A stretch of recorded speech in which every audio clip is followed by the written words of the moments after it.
Hi friends, ഇന്ന് നമുക്ക് വീട്ടിൽ തന്നെ എങ്ങനെയാണ് നല്ല നെയ്യ് ഉണ്ടാക്കുന്നത് നോക്കാം കേട്ടോ. അതിനായിട്ട് മിക്സിയുടെ ബ്ലെൻഡറിലോട്ട് നമ്മുടെ പാൽപ്പാട ഇട്ട് കൊടുക്കുന്നുണ്ട്. ഇത് ഫ്രിഡ്ജിൽ വെച്ച് നല്ല രീതിക്ക് തണുപ്പിച്ചെടുത്തിട്ടുള്ള പാൽപ്പാടയാണ്. ഏറെക്കുറെ ഒരു മാസത്തിനടുത്ത് സ്റ്റോർ ചെയ്തിട്ടുള്ള പാൽപ്പാടയാണ്. എനിക്കിത് 2 ബാച്ചായിട്ട് ചെയ്തെടുക്കാനുള്ള പാൽപ്പാട ഉണ്ടായിരുന്നു കേട്ടോ. ശരിക്കും ഇതിലോട്ട് നല്ല ചിൽഡ് ആയിട്ടുള്ള വെള്ളം, നല്ല തണുത്ത വെള്ളം ഒഴിച്ചിട്ട് വേണം അടിക്കാൻ. നമുക്ക് ഈസി ആയിട്ട് സെപ്പറേറ്റ് ചെയ്തെടുക്കാനായിട്ടാണ്.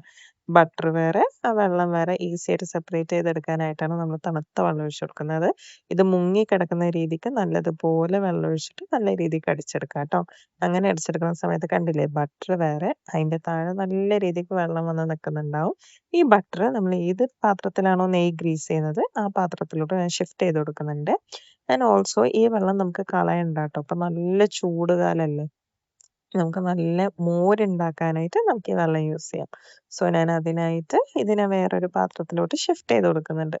ഇത് ഒരു ദിവസം അല്ലെങ്കിൽ 1.5 ദിവസം പുറത്ത് വെച്ച് നല്ലോണം പുളിച്ച് കിട്ടും കേട്ടോ. നമുക്ക് നെയ്യ് ഉണ്ടാക്കാം. ഈ മാറ്റി വെച്ചേക്കുന്ന ബട്ടർ നമുക്ക് ഒരു 2-3 പ്രാവശ്യം നല്ല രീതിക്ക് കഴുകണം. അത് ഞാൻ കൈകൊണ്ടൊന്നും കഴുകാറില്ല. സ്പൂൺ വെച്ചിട്ട് തന്നെ ജസ്റ്റ് ഈ വീഡിയോയിൽ കാണുന്ന പോലെ നല്ല രീതിക്ക് കഴുകണം. ഞാൻ 3 പ്രാവശ്യം ശരിക്കും ഇത് കഴുകിയിട്ടുണ്ട് കേട്ടോ. ഇതിൽ ഒറ്റ പ്രാവശ്യം കഴുകുന്ന വീഡിയോയെ കാണിച്ചിട്ടുള്ളൂ. ഇങ്ങനെ കഴുകിയതിന് ശേഷം നമുക്ക് ഫ്ലെയിം ഓൺ ആക്കിയിട്ട് അത് നേരെ എടുത്ത് വെച്ച് കൊടുക്കാം. ഇത് കുറച്ച് നേരം ഇരിക്കുമ്പോഴത്തേനും ഇത് നന്നായിട്ട് മെൽട്ടായി മേലെ പത പൊന്താൻ തുടങ്ങും. അങ്ങനെ പത പൊന്തി കുറേ നേരം വെക്കുന്നതിനനുസരിച്ചിട്ട് അതിൻ്റെ കളറൊക്കെ മാറി മാറി മാറി ആദ്യം ഒരു നല്ല ഭംഗിയുള്ള യെല്ലോയിഷ് കളറും പോകെ പോകെ പോകെ നല്ലൊരു ഗോൾഡൻ കളറും ആയി കിട്ടും കേട്ടോ. സോ നന്നായിട്ട് ഇളക്കി കൊടുത്തിട്ടുണ്ട്. ആദ്യം മെൽട്ടായതിന് ശേഷം നമുക്ക് വേണമെങ്കിൽ ലോ ഫ്ലെയിം വെച്ചിട്ട് ചെയ്തെടുക്കാവുന്നതേ ഉള്ളൂ.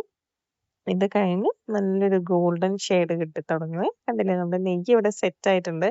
ഈ സമയത്ത് നമുക്ക് ഈ നെയ്യ് ഉണ്ടാക്കുമ്പോൾ നല്ലൊരു കുത്തണ സ്മെല്ല് നമ്മുടെ വീട്ടിന്റെ ഉൾഭാഗം മൊത്തം ഉണ്ടാവും. നമുക്ക് അറിയാൻ പറ്റും നെയ്യ് ഉണ്ടാക്കുകയാണെന്ന്. സോ ഈ കുത്തണ മണം മാറാനായിട്ട് നമ്മൾ മുരിങ്ങയുടെ അറ്റത്തുള്ള ഇല ഉണ്ടല്ലോ, നല്ല കുഞ്ഞില, അതൊന്ന് ഇട്ട് കൊടുക്കുന്നുണ്ട്. അപ്പോൾ ഈ കുത്തണ സ്മെല്ലിന് ഏറെക്കുറെ ഒരു ശമനം കിട്ടിക്കോളും. കാരണം നമ്മുടെ നെയ്യ് സെറ്റായിട്ടുണ്ട്. കുറച്ച് നേരം റെസ്റ്റ് ചെയ്ത് കഴിഞ്ഞാൽ ആ ഗോൾഡൻ ഷെയ്ഡുള്ളതൊക്കെ താഴെ പോയി നമുക്ക് നല്ല അടിപൊളി നെയ്യ് കിട്ടും. അപ്പോൾ അത്രയേ ഉള്ളൂ. Bye friends.